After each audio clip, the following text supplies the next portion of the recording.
जय श्री राम। बहुत स्वागत आपका आपके अपने बेहद खास कार्यक्रम में। मैं हूं आपके साथ आपका अपना डॉक्टर राजू श्राम। भाई दूज, यम द्वितीया।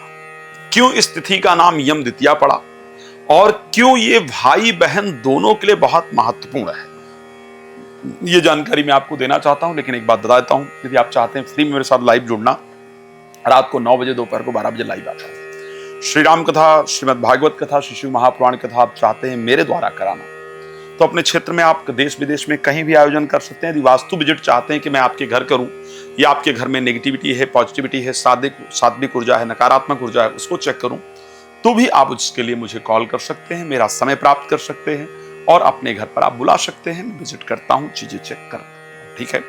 तो यम द्वितीया आखिर क्यों ये महत्वपूर्ण है? जैसा यम द्वितीया नाम है, आप सभी लोग जानते हैं, इस कथा को आप सब लोगों ने सुना होगा।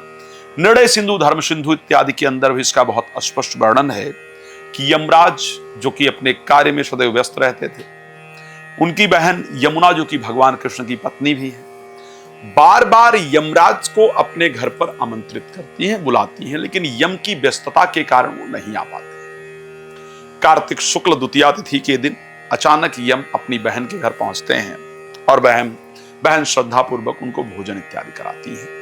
भोजन कराती हैं और भोजन करा करके प्रणाम इत्यादि करती हैं और उनसे प्रार्थना करती हैं कि जो भाई अपनी बहन के घर इस दिन जाए, भोजन इत्यादि करे और बहन को प्रसन्न करे, दक्षिणा इत्यादि दे करके, वस्त्र इत्यादि दे करके, अन्न इत्यादि दे करके, उसके जीवन में कभी उसकी अकाल मृत्यु नहीं हो। लेकिन बहन को क्या फायदा? ये बड़ा डिफरेंट विषय है। तो मैं ब्रह्मांड पुराण में एक बड़ा स्पष्ट श्लोक आता है। ब्रह्मांड पुराण के अंदर एक श्लोक आता है कि या तु भोजयते नारी भ्रातम युग्मके तिथो, या तु भोज्यते नारी भ्रातम युग्मके तिथो अर्चयेत चापि तांबूलैर न शा वैद्यापन्यात् भ्रातुर युक्षयो राजन भवेत्र कारहिचित इति।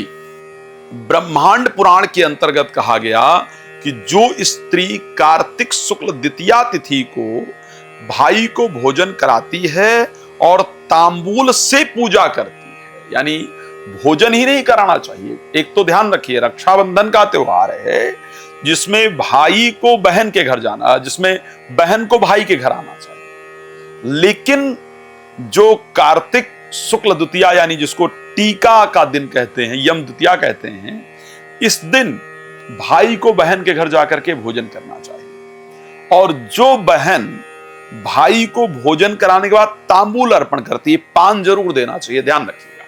ये लिखा है, मैं नहीं कह रहा हूं, ये ब्रह्मांड पुराण के अंतर्गत ये बात वर्णन आया है। और बाकायदा उन्होंने कहा तांबूलैर्न सा, यानी तांबूल के साथ भोजन कराए, पान उसके बाद मीठा पान जरूर प्रदान करे, तांबूल जरूर दे।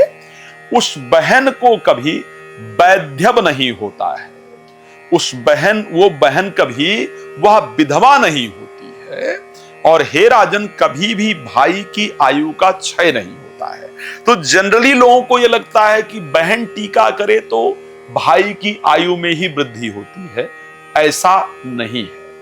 अगर भाई भी जाकर के बहन जो टीका करती है, वो बहन कभी विधवा नहीं होती है, उसका वैवाहिक जीवन सुखमय होता है और भाई की आयु का कभी क्षय नहीं होता है। तो ऐसी परिस्थिति के अंतर्गत इस बार जो यम द्वितीया है वो 23 तारीख को है। आप लोग जानते हैं जो भाई दूज मनाया जाएगा वो 23 तारीख को मनाया जाएगा। और शास्त्र ने कहा कि जब भाई को सुबह उठ करके क्या करना चाहिए, स्नान इत्यादि प्रॉपर करके यम के लिए अर्घदान करना चाहिए, चित्रगुप्त इत्यादि की पूजा करनी चाहिए, भाई था बहन को अर्घ करना चाहिए, भाई और बहन दोनों जाकर के यम के लिए अर्घ प्रदान करें और अर्घ प्रदान करते वक्त ये प्रार्थना करें कि हे मार्तंडज, मार्तंडज मतलब सूर्य के पुत्र, यम भी सूर्य के पुत्र हैं, हे पासहस्त, हाथ में पास धारण करने वाले हे यम,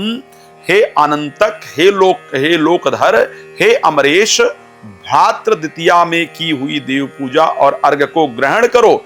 हे भगवान, आपको मेरा नमस्कार है। हे भ्राता, मैं यम को भ्राता मान करके उस दिन मैं आपकी छोटी बहन हूं। आप इस सुंदर रमणीय जीवन को प्राप्त करके मुझ पर अपना आशीर्वाद प्रदान करें। इस प्रकार बहन और भाई दोनों यम की प्रार्थना करें। प्रार्थना करने के बाद भाई बहन के घर में भोजन करे और उसके बाद बहन को दक्षिणा, वस्त्र और कुछ अन्न इत्यादि भी जरूर अर्पण करे। और बहन जो है वो भाई के लिए प्रार्थना करे, भाई को भोजन कराए, तो इससे भाई की आयु में वृद्धि होती है और बहन के सुहाग यानी पति की आयु में वृद्धि होती है। बहन सदैव सुखी वैवाहिक जीवन को प्राप्त करती है और प्रसन्न रहती है। भगवान आप सबको प्रसन्न रखें। इसी शुभकामना के साथ जय श्री राम। बहुत धन्यवाद।